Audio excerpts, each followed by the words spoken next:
Memory: How to Develop, Train, and Use It by William Walker Atkinson. Chapter 16. How to Remember Occurrences. The phase of memory which manifests in the recording of and recollection of the occurrences and details of one's everyday life is far more important than would appear at first thought. The average person is under the impression that he remembers very well the occurrences of his everyday business, professional or social life, and is apt to be surprised to have it suggested to him that he really remembers but very little of what happens to him during his waking hours. In order to prove how very little of this kind is really remembered, let each student lay down this book at this place, and then, quieting his mind, let him endeavor to recall the incidents of the same day of the preceding week. He will be surprised to see how very little of what happened on that day he is really capable of recollecting. Then let him try the same experiment with the occurrences of yesterday. This result will also excite surprise. It is true that if he is reminded of some particular occurrence, he will recall it, more or less distinctly, but beyond that he will remember nothing. Let him imagine himself called upon to testify in court regarding the happenings of the previous day or the day of the week before, and he will realize his position. The reason for his failure to easily remember the events referred to is to be found in the fact that he made no effort at the time to impress these happenings upon his subconscious mentality. He allowed them to pass from his attention like the proverbial water from the duck's back. He did not wish to be bothered with the recollection of trifles, and in endeavoring to escape from them, he made the mistake of failing to store them away. There is a vast difference between dwelling on the past and storing away past records for possible future reference. To allow the records of each day to be destroyed is like tearing up the important business papers in an office in order to avoid giving them a little space in the files. It is not advisable to expend much mental effort in fastening each important detail of the day upon the mind as it occurs, but there is an easier way that will accomplish the purpose, if one will but take a little trouble in that direction. We refer to the practice of reviewing the occurrences of each day, after the active work of the day is over. If you will give to the occurrences of each day a mental review in the evening, you will find that the act of reviewing will employ the attention to such an extent as to register the happenings in such a manner that they will be available if ever needed thereafter. It is akin to the filing of the business papers of the day for possible future reference. Besides this advantage, these reviews will serve you well as a reminder of many little things of immediate importance which have escaped your recollection by reason of something that followed them in the field of attention. You will find that a little practice will enable you to review the events of the day in a very short space of time, with a surprising degree of accuracy of detail. It seems that the mind will readily respond to this demand upon it. The process appears to be akin to a mental digestion, or rather a mental rumination, similar to that of the cow when it chews the cud that it has previously gathered. The thing is largely a knack easily acquired by a little practice. It will pay you for the little trouble and time that you expend upon it. As we have said, not only do you gain the advantage of storing away these records of the day for future use, but you also have your attention called to many important details that have escaped you, and you will find that many ideas of importance will come to you in your moments of leisure rumination. Let this work be done in the evening when you feel at ease, but do not do it after you retire. The bed is made for sleep, not for thinking. you will find that the subconsciousness will awaken to the fact that it will be called upon later for the records of the day, and will, accordingly, take notice of what happens in a far more diligent and faithful manner. The subconsciousness responds to a call made upon it in an astonishing manner, when it once understands just what is required of it.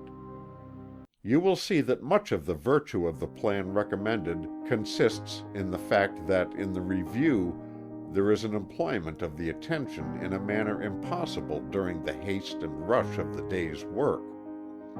The faint impressions are brought out for examination, and the attention of the examination and review greatly deepen the impression in each case, so that it may be reproduced thereafter. In a sentence, it is the deepening of the faint impressions of the day. Thurlow Weed, a well-known politician of the last century, testifies to the efficacy of the above-mentioned method in his Memoirs. His plan was slightly different from that mentioned by us, but you will at once see that it involves the same principles, the same psychology. Mr. Weed says, "Some of my friends used to think that I was cut out for a politician, but I saw at once a fatal weakness. My memory was a sieve. I could remember nothing. Dates, names, appointments, faces, everything escaped me. I said to my wife, 'Catherine, I shall never make a successful politician, for I cannot remember, and that is a prime necessity of politicians. A politician who sees a man once should remember him forever.' My wife told me that I must train my memory. So when I came home that night, I sat down alone and spent 15 minutes trying silently to recall with accuracy the principal events of the day. I could remember but little at first. Now I remember that I could not then recall what I had for breakfast. After a few days' practice, I found I could recall more. Events came back to me more minutely, more accurately, and more vividly than at first. After a fortnight or so of this, Catherine said, 'Why don't you relate to me the events of the day instead of recalling them to yourself? It would be interesting, and my interest in it would be a stimulus to you.' Having great respect for my wife's opinion, I began a habit of oral confession, as it were, which was continued for almost 50 years. Every night, the last thing before retiring, I told her everything I could remember that had happened to me, or about me, during the day. I generally recalled the very dishes I had for breakfast, dinner, and tea, the people I had seen, and what they had said, the editorials I had written for my paper, giving her a brief abstract of them. I mentioned all the letters I had seen and received, and the very language used, as nearly as possible. When I had walked or ridden, I told her everything that had come within my observation. I found that I could say my lesson better and better every year, and instead of the practice growing irksome, it became a pleasure to go over again the events of the day. I am indebted to this discipline for a memory of unusual tenacity, and I recommend the practice to all who wish to store up facts or expect to have much to do with influencing men. The careful student, after reading these words of Thurlow Weed, will see that in them he has not only given a method of recalling the particular class of occurrences mentioned in this lesson, but has also pointed out a way whereby the entire field of memory may be trained and developed. The habit of reviewing and telling the things that one perceives, does, and thinks during the day naturally sharpens the powers of future observation, attention, and perception. If you are witnessing a thing which you know that you will be called upon to describe to another person, you will instinctively apply your attention to it. The knowledge that you will be called upon for a description of a thing will give the zest of interest or necessity to it, which may be lacking otherwise. If you will sense things with the knowledge that you will be called upon to tell of them later on, you will give the interest and attention that go to make sharp, clear, and deep impressions on the memory.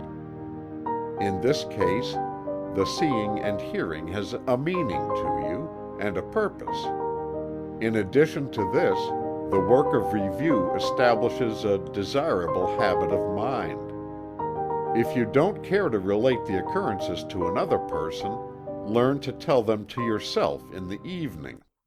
Play the part yourself. There is a valuable secret of memory embedded in this chapter, if you are wise enough to apply it. End of chapter 16.